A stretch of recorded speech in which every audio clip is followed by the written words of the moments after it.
Bismillahirrahmanirrahim. Alhamdulillahirrabbilalamin. Wassalatu wassalamu ala asyrafil anbiya wal mursalin wa ala alihi wasahbihi ajmain. Assalamualaikum warahmatullahi wabarakatuh. Salam sejahtera dan salam satu Malaysia. Ahli panel dan sidang hadirin yang dirahmati Allah sekalian. Segala puji-pujian kehadrat Allah Subhanahu Wa Taala kerana dengan limpah kurnia dan izinnya dapat kita bersama-sama bersua dalam forum Sulam UiTM pada malam ini. Hadirin yang dihormati, sebelum saya memperkenalkan ahli-ahli panel kita yang segak-segak lagi tampan bergaya pada malam ini, izinkan saya untuk mengupas terlebih dahulu tajuk forum remaja kita pada hari ini. Tajuk forum kita pada malam ini adalah berkisarkan tentang tabiat berbelanja bagi golongan remaja semasa musim pandemik. Baiklah, kita sudah sedia maklum bahawa satu dunia telah dilanda wabak COVID-19. Peristiwa ini telah memberi impak yang sangatlah besar kepada semua orang. Hal ini termasuklah dari segi perbelanjaan. Tetapi pada malam ini, fokus utama perbincangan forum kita adalah mengenai golongan remaja. Dengan wujudnya teknologi-teknologi dan aplikasi-aplikasi yang canggih pada zaman sekarang, golongan remaja mampu untuk mengakses platform pembelian atas talian dengan sangatlah mudah.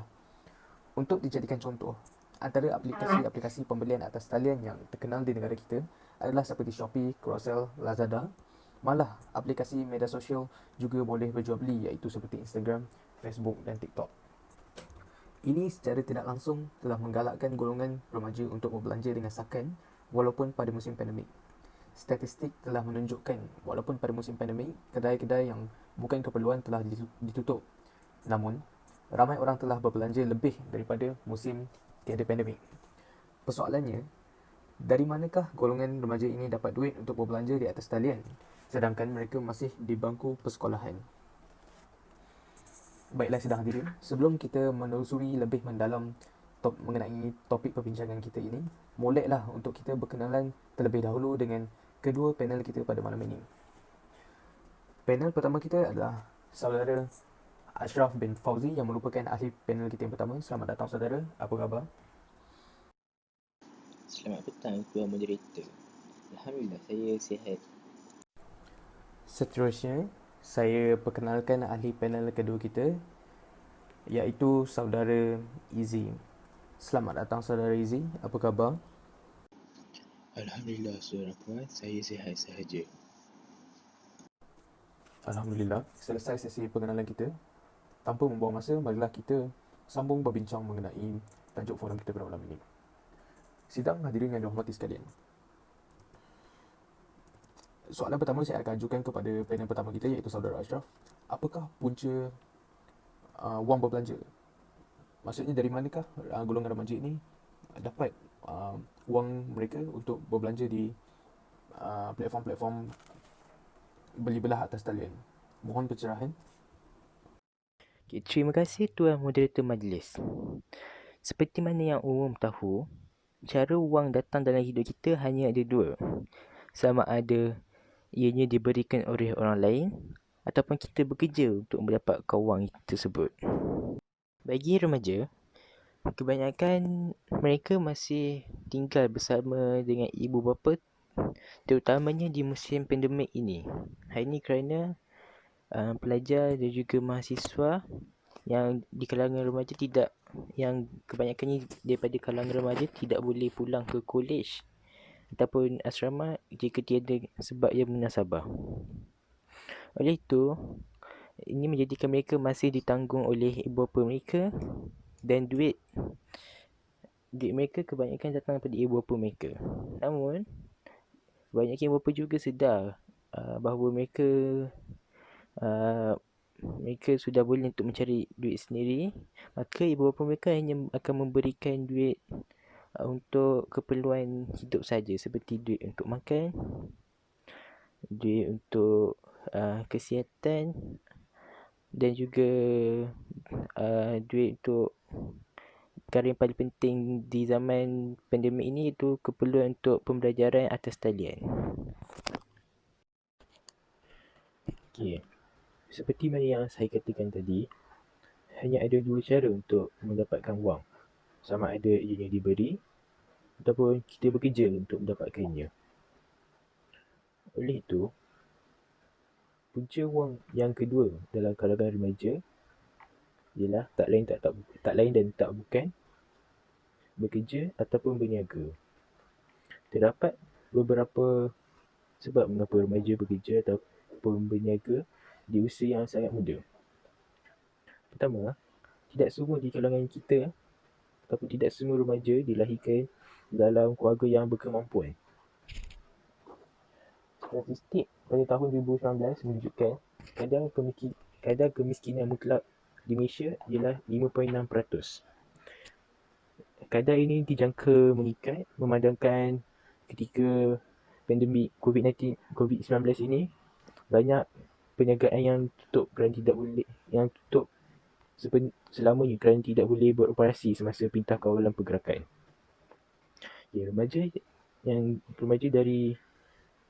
Ramai remaja dari kalangan keluarga yang kurang berkemampuan ini memilih untuk bekerja bagi mengurangkan beban kehidupan yang dialami oleh keluarga mereka.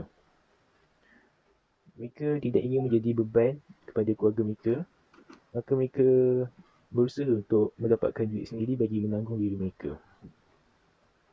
Kedua, ramai juga di kalangan remaja yang ada kesedaran dan ingin mula berdikari di hidup yang awal di usia yang muda dengan mencari duit sendiri. Mereka tidak mahu menyusahkan ibu bapa mereka walaupun mereka ini daripada kalangan keluarga yang berkemampuan dan masih tinggal dengan ibu bapa mereka. Ketiga, sebahagian remaja pula ingin dan juga memerlukan duit untuk membeli barangan kehendak mereka. Hal ini kerana kebanyakan ibu bapa tidak lagi memberi duit untuk mereka membeli barang kehendak.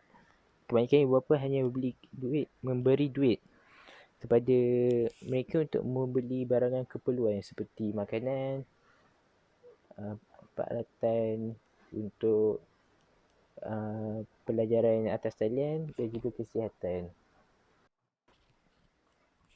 Remaja yang memilih untuk tidak melanjutkan pelajaran ke peringkat yang lebih tinggi selepas tamatnya sekolah menengah akan mencari pekerjaan tetap ataupun memerlukan perniagaan fizikal untuk menjana pendapatan. Manakala remaja yang melanjutkan pelajaran ke universiti ataupun kolej ataupun peringkat yang lebih tinggi selepas sekolah menengah akan lebih cenderung untuk memilih pekerjaan separuh masa ataupun melakukan perniagaan atas talian, memandangkan mereka masih ada kelas atas talian yang perlu dihadiri semasa musim pandemik ini. Bagi remaja yang bergelar pelajar ataupun mahasiswa, ramai di antara mereka yang mendapati bahawa pembelajaran jarak jauh di atas talian ini merupakan satu peluang kepada mereka untuk menjana pendapatan lebih. Hal ini kerana kebanyakan mereka melakukan pembelajaran daripada rumah yang menjadikan pergerakan mereka kurang terbatas daripada pergerakan mereka semasa di tempat pengajian. Di rumah, kebanyakan mereka mempunyai kenderaan keluarga yang memudahkan mereka untuk pergi ke tempat kerja. Di rumah juga tiada had pergerakan keluar masuk seperti mana yang ada di tempat pengajian.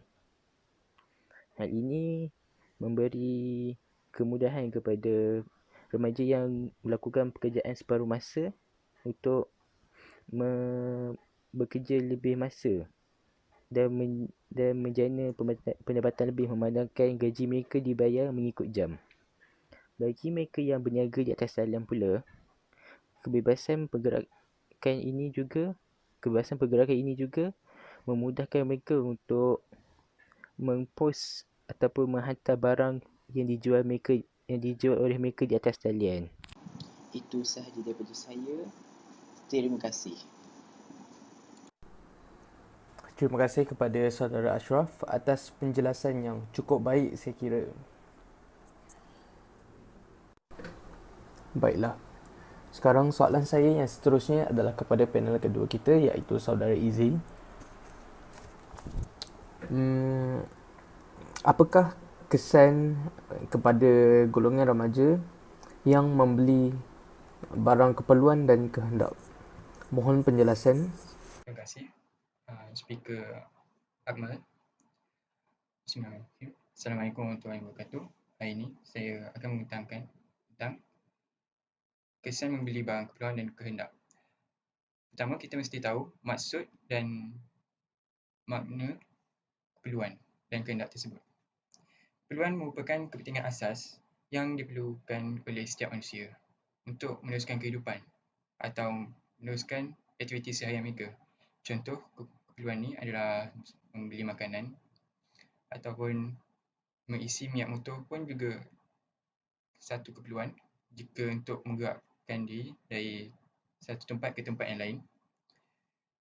Dan juga PDPR, macam kita perlukan kertas, pensel ataupun phone yang berkualiti untuk meneruskan PDPR kita, itu pun merupakan satu keperluan bagi kita.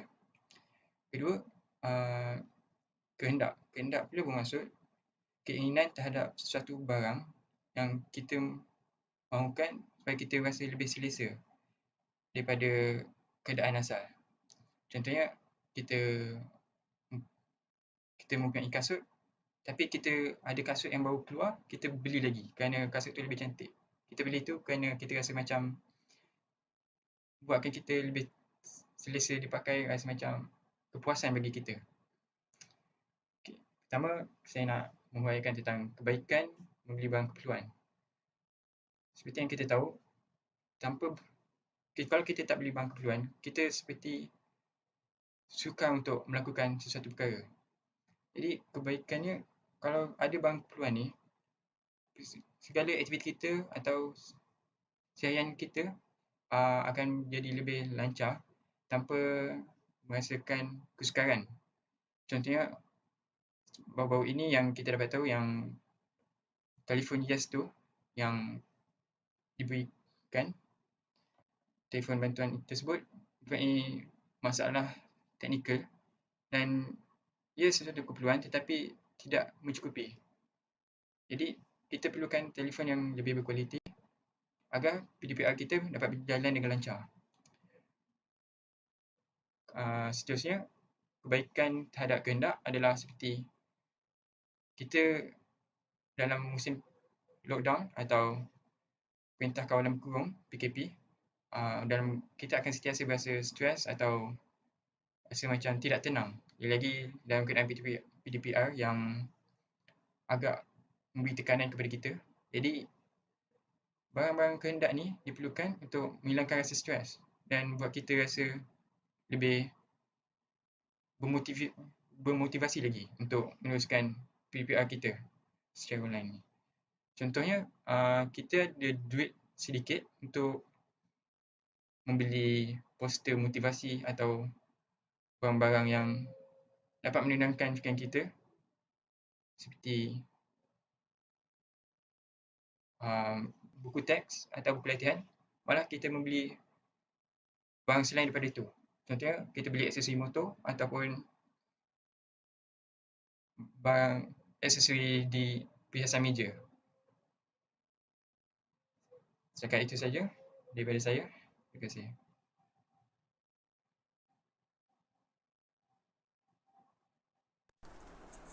Baiklah, terima kasih kepada saudara Izzy iaitu panel ketiga kita atas penjelasan yang panjang lebar.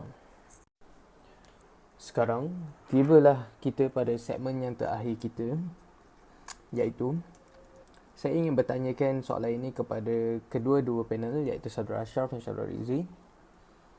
Apakah pendapat anda terhadap e-belia RM150 yang kerajaan telah beri kepada golongan belia pada baru-baru ini? Dan untuk golongan-golongan belia seperti anda, apakah yang anda akan lakukan dengan wang tersebut? Mohon pencerahan. Kita beri laluan kepada panel pertama kita, saudara Ashraf, untuk memberi penjelasan terlebih dahulu. Silakan. Baiklah, sebelum saya memberikan pendapat, saya akan menjelaskan apa itu program e-Belia.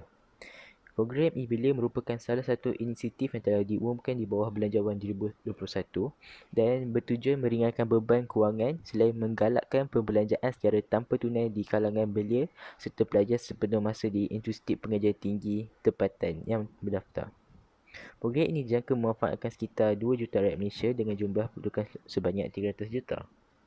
Golongan yang layak ialah golongan berumur 18 tahun ke 20 tahun pada tahun 2021 ataupun pelajar sepenuh masa di peringkat diploma ataupun SKM 4 dan ke atas di Institut Pengajian Tinggi Awam dan swasta yang telah berdaftar di Malaysia.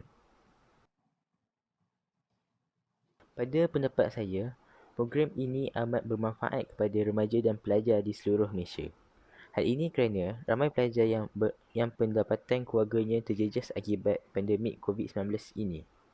Dengan duit yang diberikan ini, ianya sedikit sebanyak dapat meringankan beban kepada remaja untuk membeli barangan keperluan mereka dan duit ini juga amat membantu pelajar untuk membeli kelengkapan kelas di atas talian. Selain itu, duit ini juga dapat mengurangkan stres remaja yang kian meningkat di waktu Perintah Kawalan Pergerakan dengan cara remaja dapat memenuhi keinginan dan membeli barangan kehendak mereka tetapi dengan syarat barangan keperluan mereka sudah lengkap. Untuk soalan kedua, saya akan menggunakan duit ini untuk membeli barangan keperluan di atas talian dahulu. Saya berhasrat untuk membeli fon telinga yang baru memandangkan fon telinga saya yang lama sudah rosak. Setelah itu, duit yang baki itu saya mungkin akan membeli barangan lain yang bukan keperluan. Memandangkan Alhamdulillah keperluan saya semua sudah cukup. Itu sahaja daripada saya. Terima kasih.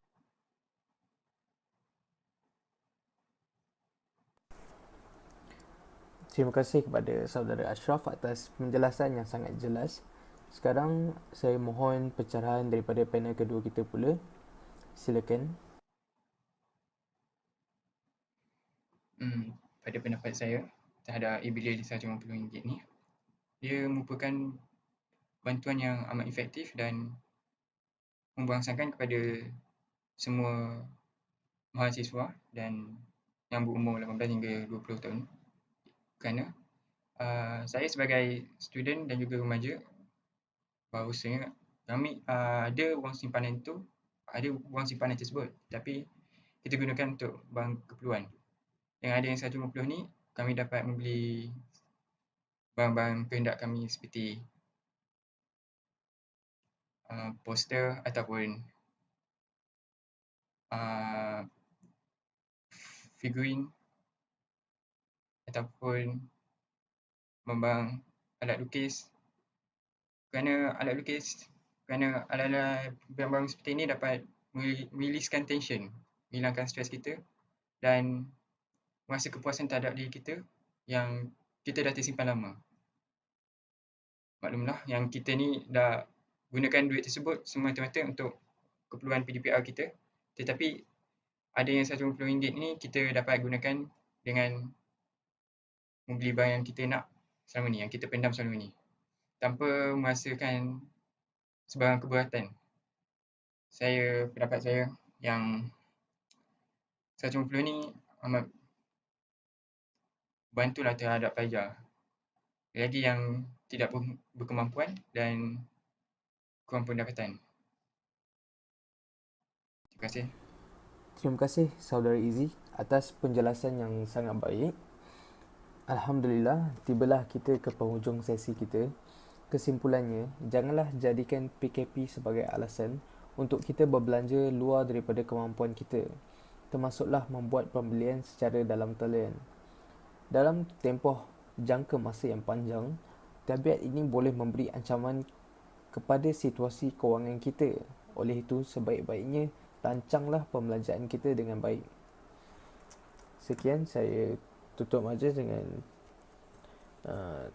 tasbih kifarah dan wal